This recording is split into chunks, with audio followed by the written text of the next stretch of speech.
Lunatic! And today, we are doing the CyberTruck review. Yeah? Yep. Something like that. I'm with John here from Team Blue Tesla Podcast. You'll check that out. You got it playing up here. Check that out in the link description and up here probably. So let's get to it on Tech, Auto, and Gaming.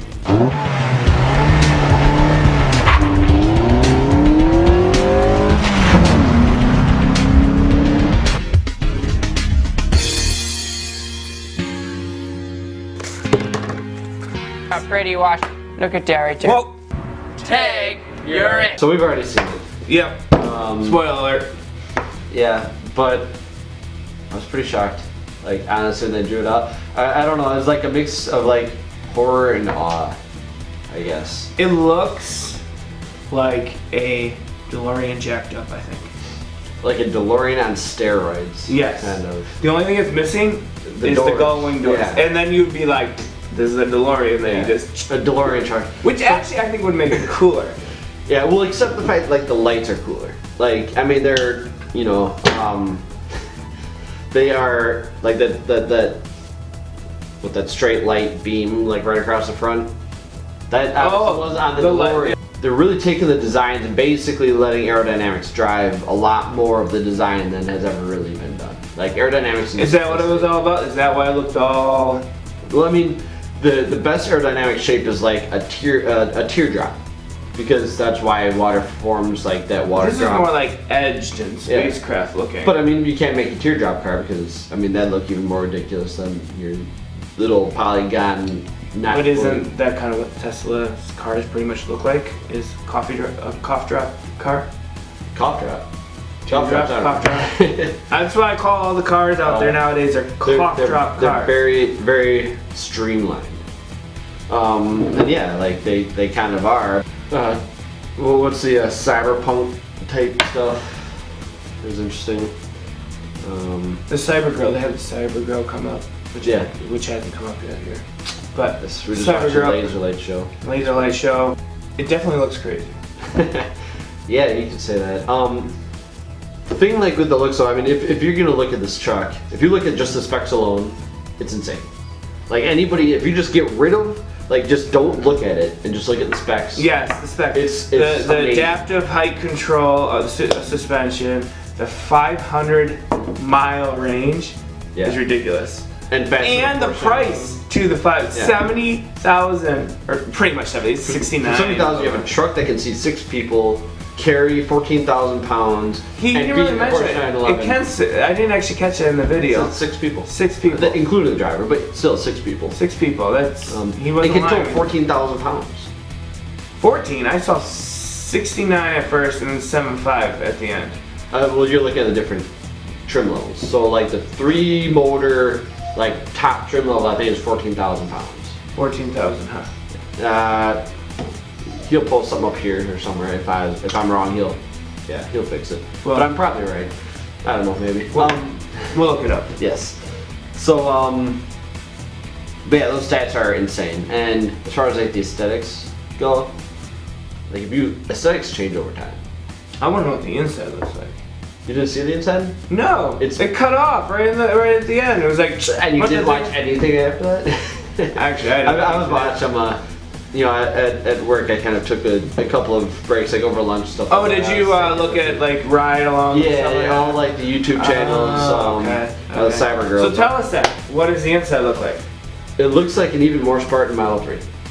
Like it's just a screen in the center, and then a flat dash, and then it's got the little like, you know, weird roadster steering wheel. It's not like a round steering wheel. It's like that weird race car steering wheel. And it's just super Spartan. So it's not a round one. It's more like just a half steering wheel.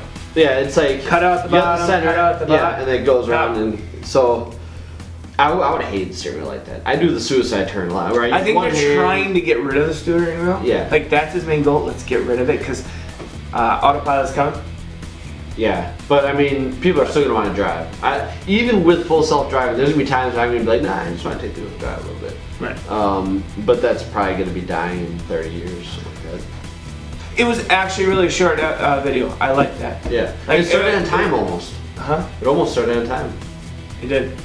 I was shocked. It did. It was about 5 minutes late. Yeah, but for Elon, like, Yeah, that's, he's usually like the last one was like 20 minutes late, 15, 20 minutes late for the. I think one of them was 40 minutes. It's crazy. So, but I think the looks are going to grow on a lot of people. And if you look at like, so when the Model S came out, people were like ridiculing it because it was like two screens and nothing else really on the dash. And people are saying how it's not like luxury because it's too Spartan and all that stuff. And they were basically bashing it.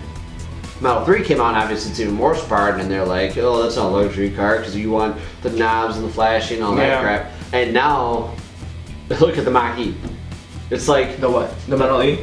The Mach-E. The Ford Mach-E, the Ford Mustang electric vehicle. I haven't seen that. My brother said he's very disappointed in that. Your brother's disappointed in anything that doesn't make a loud noise when or it has a manual transmission. Yes. Yeah. Or doesn't have a manual transmission. Yeah, check out our last videos. Some of the shirts say manuals, and unfortunately I think they're gone. There's some electric car that was gonna have a stick shift, like a manual transmission, which is stupid. I mean, I'm sorry, but like, I don't know.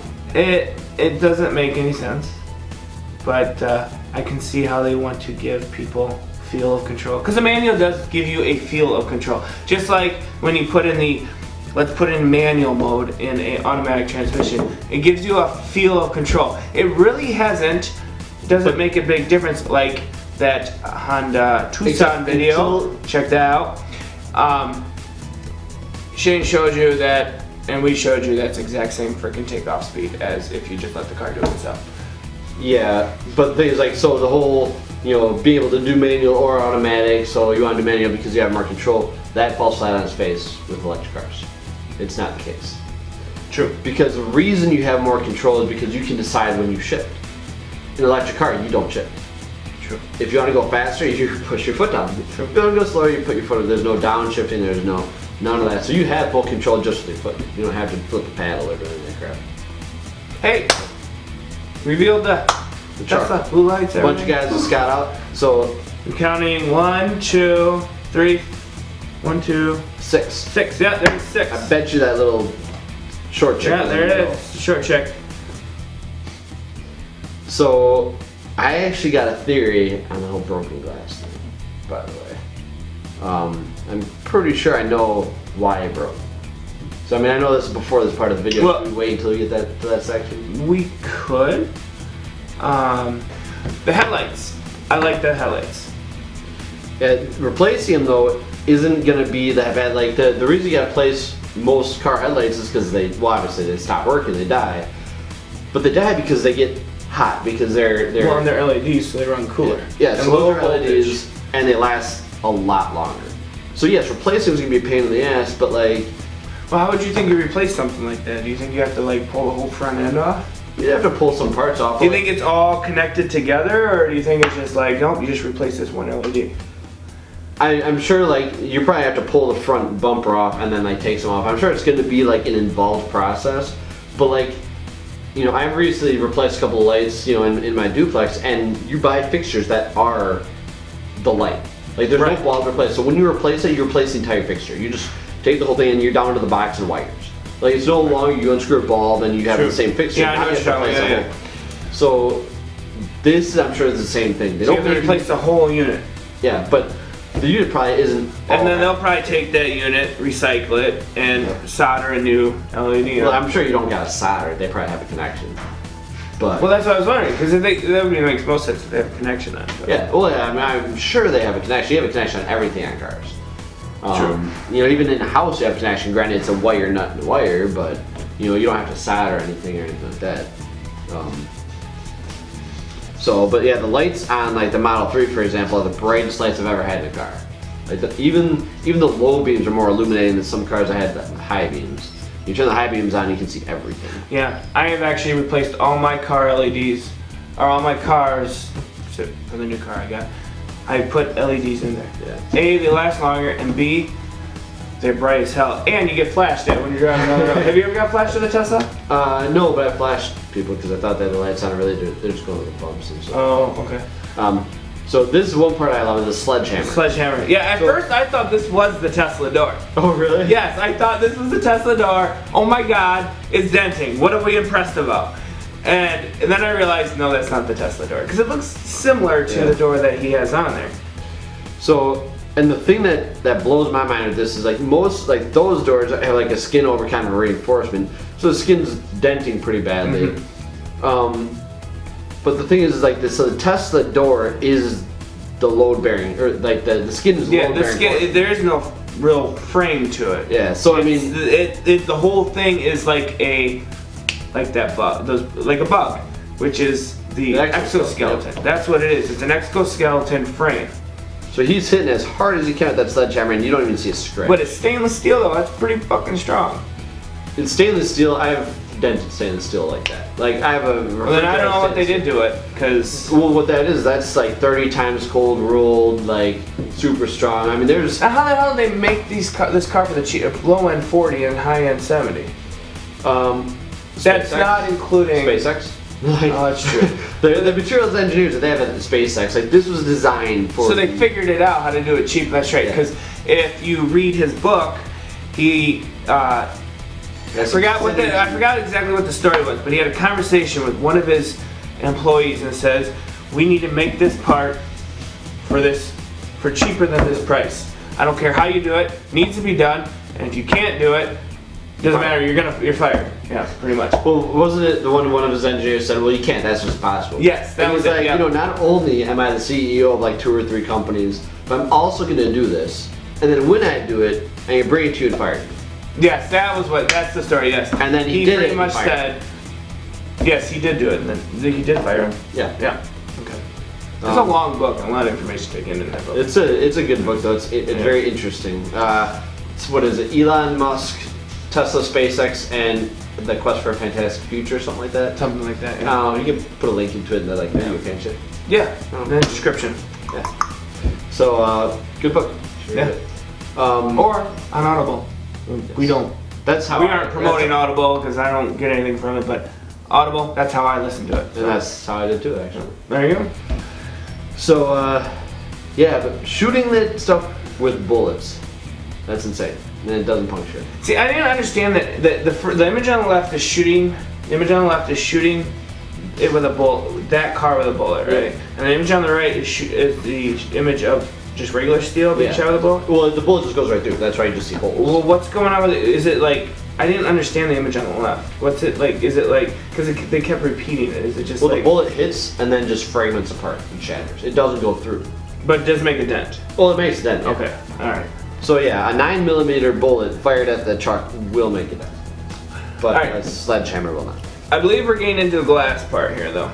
And here's what I have to say about the glass part. First, let's state, as Jerry Riggs Everything says, if you watch that YouTube channel, glass is glass, and glass will break. Doesn't matter what it is. The only thing you can do is add supplements to it. Like bulletproof glass is not glass. It's glass mixed with plastics and other things, and thicker. It's a lot thicker, but you can still dent bulletproof glass. You can crack it. Yeah. It just won't shatter. Well, so with this, like you can see, they just wheeled the armor glass under, and they're gonna drop this ball in it. And actually, like, so I don't know if this is the same thing, but this is what they do with phones. Yeah. But this is bigger. Yeah. They're doing bigger ball. Yep. Well, the ball is actually like, so at work we actually have a ball in one of our cabinets in our lab, where it's like a standard ball. It's like actually an ANSI standard round steel ball that's an exact weight, exact like balance, everything. So, and that's for impact tests. So you drop it from certain heights. Right. That looks exactly like it size-wise. It's like I think a 2-pound ball. It's the same way they test phones, except it's not a bigger phone. Yeah. It's not as big as a ball. That's the only difference. So with this, showing the glass on that table, it's obviously not breaking. You know, you drop it from very high up. But one thing I noticed when they're doing this is every time it dropped, they had to reset those clamps. So they had the chick and the steampunk looking dude resetting those clamps. I think that was really critical because if it's not like supported on the sides, then you stand more chance of it breaking, and that's why I think the glass broke here. So he's just getting ready, he's just about to wind up, and he slams a ball into it and crack. See, everyone says this was an accident. It was an accident. But I don't know. The thing is, you can't tell with Elon. I want to say... No, he was embarrassed. You could tell it threw him off. I thought that I could tell it threw him off. But what I think happened here is... So like... Again, though, glass is glass and glass will break. Yeah, but... So the other glass didn't break and this did. So why is that? Why were they able... Because I guarantee you he's not lying. Like... He did say, "Oh, we kept throwing against it before and it didn't break," and like lie about it. Yeah. Really, like he would do this for the first time on video. I'm sure he'd done it plenty of times. So what was the difference between this time and the other times he did it? So my thought is that you just had 6 people in that thing. They were probably sitting in there waiting to go and all that stuff. So I'm sure they cracked the windows down a little bit. Oh, we'll get a little airflow, right? I mean, they may have had these. And then the window could not. Then the window went back up, so now it's no longer supported. No, it may not have gone back up. That's the thing. So like all along the top part of the glass, where it would, when it would want to flex, it would have something to hit it and stop it. But now it doesn't. It flexes more, and you get the cracks. That's my theory. Is that they didn't windows in a row though? That's the thing. I think that's why they said, well, what about the window after that? Maybe that one was rolled down too. I mean, otherwise, why could they have done it time after time in the lab or like before this event earlier in the day, not have it break, and then it does it right there? You just loaded up 6 people who are probably, I mean, I'm sure this prototype, they probably don't have the HVAC system set up perfectly right. And even if they did, you got 3 people in the back, they're probably like, fuck, it's hot here. Let's, crack these windows a little bit and forget to roll them up. That's my theory. Maybe I'm wrong. But yeah. So. You're also throwing a steel ball at a window. What's that? You're also throwing a steel ball in. Yeah. Of course, I mean, if there was any other car, I actually would have loved them to throw a steel ball like they did with the door. Yeah. They should have did that maybe, because then you could tell. Same door, but the window rolled up and like, okay, well let's throw it at this door, just show you. Yeah. That ball would have gone straight through that thing like a knife through butter, like hot knife through butter. It would have been nice to see. That's all I'm saying. I believe you, but it would have been nice to see. Yeah. In fact, you probably could have taken a Ford F-150 out there, rather have Franz throw that ball just like he did at that window. It probably would have broken through the first piece of glass, continued on through, broken through the other piece of glass, and landed on the other side of the truck. So what are these statistics here that we got going on now here? They're talking about the size and speed of things, right? Yeah, was it 2.9 seconds? I believe that's 0 to 60, yeah. 0 to 60 and 2.9. Is that with a roll? So this is it disappeared. I believe that's with the rolls. That's without the roll stop, 2.9 seconds, or is that with the roll? Because they decided to add this stupid roll to it. I don't know why. With the roll start, the roll start. Why did we start doing that? The rollout. So towing 14,000 pounds. For the Yep. All right. See, he didn't say that. He originally introduced 6,000 Tows 14,000, pulls infinity. Okay. That makes more sense. Well, pulling and towing are 2 different things. Yeah. Because towing, that's how much weight the suspension can handle. Pulling is how much that motor, or in this case drive motor, can literally pull out of the way. And it's wheeled too, though. Let's state that it's wheeled. But they're fighting each other too. Yeah. But that is impressive that it was able to pull an F-150 uphill, away from when it's fighting back. But okay, 2.9 seconds. So quarter mile in 10.8 seconds. I don't know anything about quarter miles, but I guess that's good. Think about I mean, I'm more 0 to 60, 2.9 seconds to 0. Think about like Fast and Furious. You know, when like the first one, where Brian and who was the Vin Diesel guy. I know what you're talking about. Well, yeah. So when he's like, "You owe me a 10-second car," it's a car that can go a quarter mile in about 10 seconds. Okay. Well, this is a 10-second car, but it's stock. Gotcha. So, is that just straight flat run? Yeah, that's just straight quarter mile. Okay. Yeah, that's how you do a quarter mile. Right. And they can do it in how many seconds? 10.8. 10.8? Not quite 10 seconds. Yeah, but it doesn't have NOS. I think electric cars are going to be a little bit better than NOS. Yeah. But well, and it's a truck too. Like the Roadster is gonna beat the snot out of that thing. Like as far as the. That's true. Yeah. I do like that it has an air compressor built into it. Yes. Well, actually, it's I funny. think they did that because of the Rivian. No, it's a Twitter. Twitter? So Okay. somebody tweeted about like a month or two ago. He said, "Hey, if you're gonna have adaptive suspension, why not just throw a compressor in there? Like, so the adaptive suspension works off the compressor. You pressurize the suspension to raise it up. Right. So all they did is just add a port so you can plug it into it. That makes sense.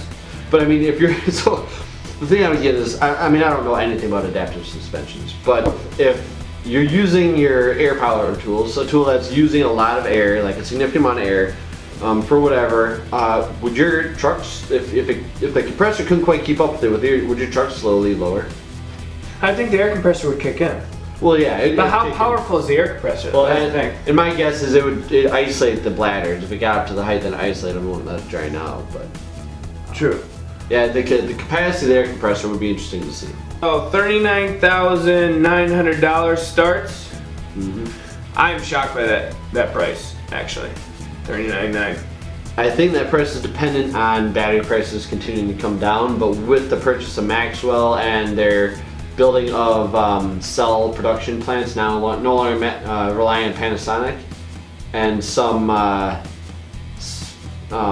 the dry electrode type battery technology that came with Maxwell and a few other things that they have going on, I think their battery cell costs are getting dropped. But that's just base. That's not including like your autonomous or autopilot or. Well, it's including autopilot.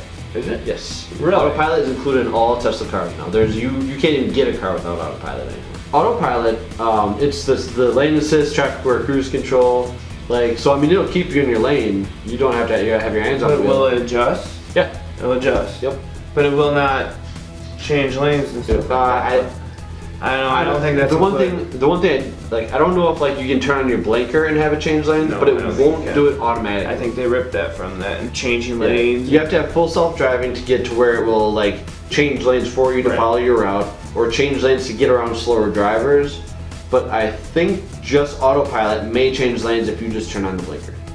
Like it won't. If a car is going 10 miles an hour in front of you, it won't change lanes unless you turn on the blinker. So yeah, I like the adaptive air suspension. Yep. And I like this part where they pull, which they show the adaptive air suspension. They're gonna pull out the bed, and they're literally gonna have a ramp on the bed. That is pretty cool. Yeah. Although the one thing that drives me nuts is they had the semi-truck reveal, and then they pulled out the Roadster. That was cool. That was cool, but they will never beat that. You can't. Like you really. The Roadster was deserving of its own reveal. They like basically set an unrealistically high expectation for one more thing when they did that. Yeah, one more thing, an ATV. I mean, sorry, but an ATV, battery operated ATV is coolish, but I will never buy an ATV, period, so. yeah, the Roadster should have been its whole own. I do like how you get, now what they could have did, which would have been cool, which it won't fit, would have been if you were able to roll a Roadster up in that pickup big and plug it in. Because they plug in the ATV and... Well, the Roadster has the same battery pack size, probably at least the same size battery pack as that does. Yeah. Like the big one, so you're not going to charge off of it. Why do you think they did an ATV? Why do you think they're like, we'll do an ATV, but we're not going to do motorcycles? I mean, well, I know that Elon almost died on practically the same thing, except you remove two wheels. That's about it. And an ATV is a bit wider, so maybe you can fit more of a battery on there, but I don't know. I don't know. I think I read somewhere that Elon Musk almost died on a motorcycle. He's not a big fan of them. But then again, you can kill yourself on an ATV pretty damn easily too. Worse. Yeah. No, I don't know about worse. ATVs don't go 900 ATVs miles can land on you. If Don't you're get a motorcycle. Well, a motorcycle you just tip, but Yeah, but I don't know. if you lock up your rear tire in a motorcycle, that's one of the So things. maybe he just doesn't want to deal with. Yeah. Yeah. So ATVs can land on you, but typically you're going a lot slower. So what do you think? What are your opinions of that? Obviously, like I said at the beginning, like the stats are phenomenal. As far as the looks, Are they coming in different colors? I don't think so. I really don't. Or are we just sticking with the stainless steel? I'm pretty sure we're sticking to stainless steel. But yeah, so for me, like when I saw it, I was horrified a little bit on the. I was too. I was like, ugh. I was like, the Rivian looks a little bit better than this. Yeah, but yeah, and it's a little bit more features too. It was growing on me a little bit. I'm still not like super impressed with the aesthetic of it. I'm still not $40,000 put down on top of it. Yeah. Yeah. To me, it feels like it's one of those cars or trucks you could roll up to like a Halloween party or an event and be like, yeah. And what would really have made it is if it was gull-wing doors. If you like, well, that would jack the price. I know, but that would have really made it. So if you would have pulled up and be like, yeah, this is the car. But now if I drive that around, I think sometimes I feel a little embarrassed. Oh, yeah. So last night you're like, bye. That's true. That's true. Or when you gotta tow something. That's true. But I think where they may have missed the mark here is like they put a lot of effort into make it tough. Like that was what I thought was pretty funny is he said it's not fake tough. You know, that's true. It's not fake tough. Yeah, because Fords are fake tough. But the thing is do people really want to take a sledgehammer to their doors? Byproduct of I don't know. Maybe comment down below.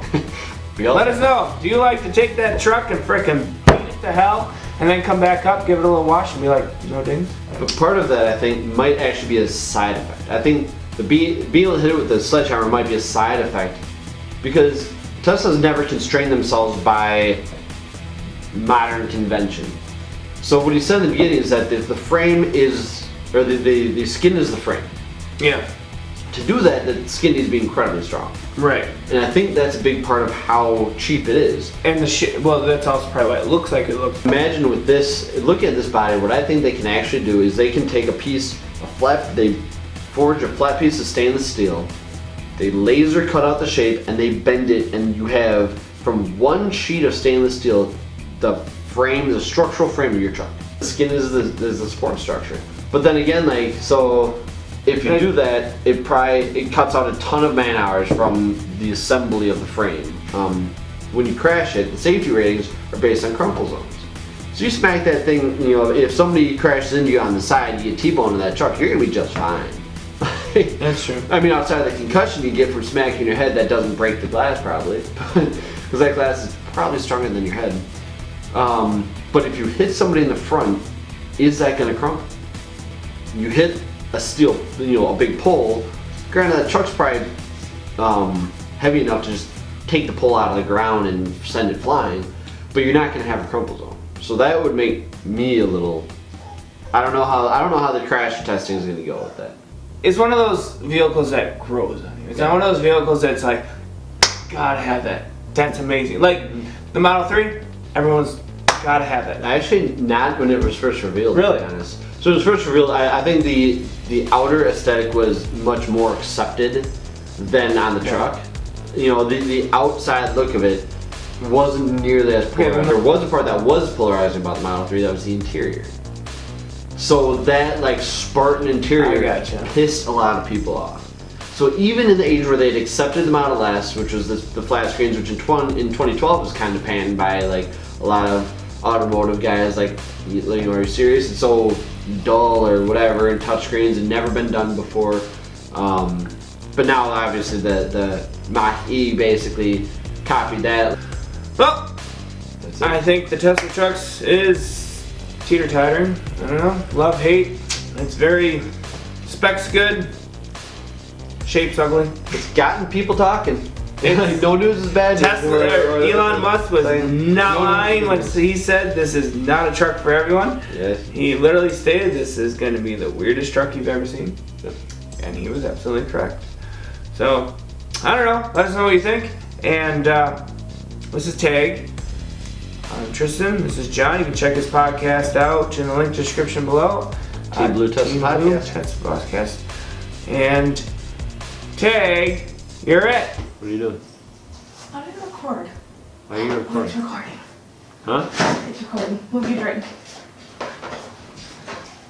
Why? Put it somewhere. Okay, get back on the camera. Why? That was very anticlimactic.